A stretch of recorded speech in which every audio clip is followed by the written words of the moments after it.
আসসালামু আলাইকুম। ওয়ালাইকুম আসসালাম।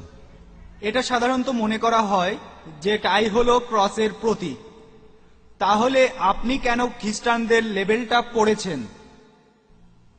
ভাই, আপনি খুব সুন্দর প্রশ্ন করেছেন, আর আমিও খুশি যে এই প্রশ্নটা করেছেন, যাতে করে ভুল ধারণাগুলো ভাঙা যায়।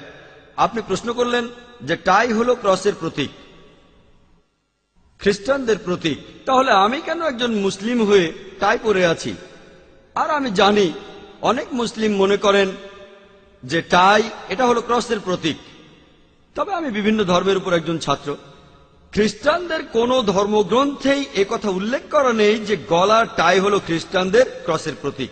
যদি এমনটা হয়, হাদিস পরিষ্কারভাবে বলছে আপনি সেই পোশাক পরবেন না যেটা অবিশ্বাসীদের পোশাকের মতো হয়। যদি সেটা অমুসলিমদের বিশেষ প্রতীক হয়ে থাকে, তাহলে সেই লেভেলটা লাগাতে পারবেন না, সেটা হারাম। আপনি বাইবেলে এমন কোনো কথা পাবেন না, বাইবেলে কোনো অনুচ্ছেদে কথা পাবেন না যেখানে বলা হয়েছে যে গলার টাই হলো ক্রসের প্রতীক। আমি আরো জানি যে অনেক মুসলিম পশ্চিমা কালচার পছন্দ করেন না, তাদেরকে দোষ দিচ্ছি না। আমি যেটা বলবো, আপনি যদি দেখেন অমুক জিনিসটা ক্ষতিকর, যদি আপনি দেখেন পশ্চিমারা কোনো খারাপ কাজ করছে, আপনি সেটা প্রতিবাদ করবেন।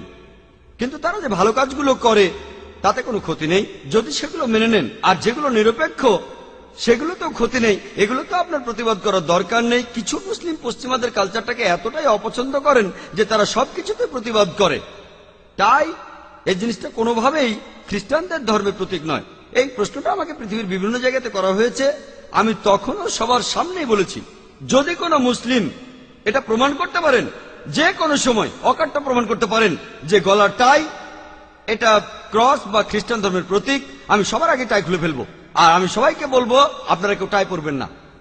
টাই জিনিসটা কোনোভাবেই খ্রিস্টান ধর্মের প্রতীক নয়, এটা কোনো দিক থেকে ক্রসের প্রতীক না, এটা একটা কালচারাল ড্রেস। টাই নিয়ে গবেষণা করেছেন বিশেষজ্ঞরা, শোনা কথা না। বিশেষজ্ঞরা বলেছেন কিভাবে টাইয়ের প্রচলন হলো। কিছু বিশেষজ্ঞ বলেন ঠান্ডা আবহাওয়ার দেশে লোকজন টাই পরে তাদের ভারী জামা কাপড়গুলো আটকে রাখতো। দেখবেন ঠান্ডা দেশে লোকজন উলের পোশাক পরে, এটা কালচারাল ড্রেস, এটা খ্রিস্টানদের ধর্মীয় পোশাক না। আপনারা পৃথিবীর সব জায়গায় দেখবেন খ্রিস্টানরা টাই পরে। খ্রিস্টানরা যে টাই পরে আলহামদুলিল্লাহ আমি সেটা জানি, মুসলিমরা টাই পরে, হিন্দুরা টাই পরে। গলার টাই আসলে খ্রিস্টান ধর্মের প্রতীক না, এটা একটা কালচারাল ড্রেস। আর মুসলিমদের অনুমতি দেওয়া আছে যে তারা সেগুলো করতে পারবে যে জিনিসগুলো ইসলামিক শরিয়ার বিরুদ্ধে যায় না। যদি সেটা ইসলামিক শরিয়ার বিরুদ্ধে যায়, যেমন হাফ প্যান্ট পরা, এটাও পশ্চিমাদের একটা কালচার। আমরা মুসলিমরা এটা পরবো না, কারণ পুরুষদের জন্য হিজাব বা আওরা হলো নাভি থেকে হাঁটু পর্যন্ত। মুসলিমরা শর্টস পরবে না, এটার অনুমতি নেই। আপনি গাড়িতে চড়ছেন, গাড়ি আবিষ্কার করেছিল খ্রিস্টানরা, পশ্চিমারা। আমি কি বলবো খ্রিস্টানরা গাড়ি আবিষ্কার করেছে তাই আমি এতে চড়বো না? প্লেনের ক্ষেত্রে একই কথা, সেখানেও কি এই কথা বলবো না? যে জিনিসগুলো শরিয়ার বিরুদ্ধে সেগুলো করব না। টাই জিনিসটা কোনোভাবেই খ্রিস্টান ধর্মের প্রতীক না। গলার টাই, লোকে বলে এটা নাকি ক্রসের মতো দেখতে। টাই খুলে উপরের অংশটা সোজা করে ধরেন, ক্রসের মতো দেখাবে। আমি বলি আপনারা যে কুর্তা পরেন সোজা করে ধরেন, সেটা আরো বেশি ক্রসের মতো লাগবে। তাই আপনি নিজের কল্পনা দিয়ে চলবেন না, ও কুর্তা তো ক্রসের মতো দেখতে তাই আমি কুর্তা পরবো না, এটা কি বলতে পারি? এমন কথা কি বলতে পারি?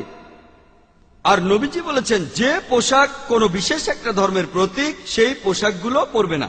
তাই জিনিসটা খ্রিস্টান ধর্মের প্রতীক না, এটা একটা কালচারাল ড্রেস। এটা ফরজ না যে অবশ্যই পড়তে হবে, আমি কথা বলছি না। যদি না পারেন আলহামদুলিল্লাহ, কোনো সমস্যা নেই। তবে আমি মাঝে মধ্যে পশ্চিমা দেশে যাই, এটা পড়লে অনেক রকম সুবিধাও আছে। আর ইসলাম যদি নিষেধ না করে সেটা পড়তে আমার আপত্তি নেই, কিন্তু ইসলাম যদি নিষেধ করে আমি এমন কিছু পরবো না যেটা ইসলাম নিষেধ করে, আমার লাভ হলেও না। তবে এই গলারটায় আলহামদুলিল্লাহ ইসলাম এটার অনুমতি আছে, তাই এটাতে কোনো সমস্যা নেই যদি মুসলিমরা টাই পরে। আশা করি উত্তরটা পেয়েছেন।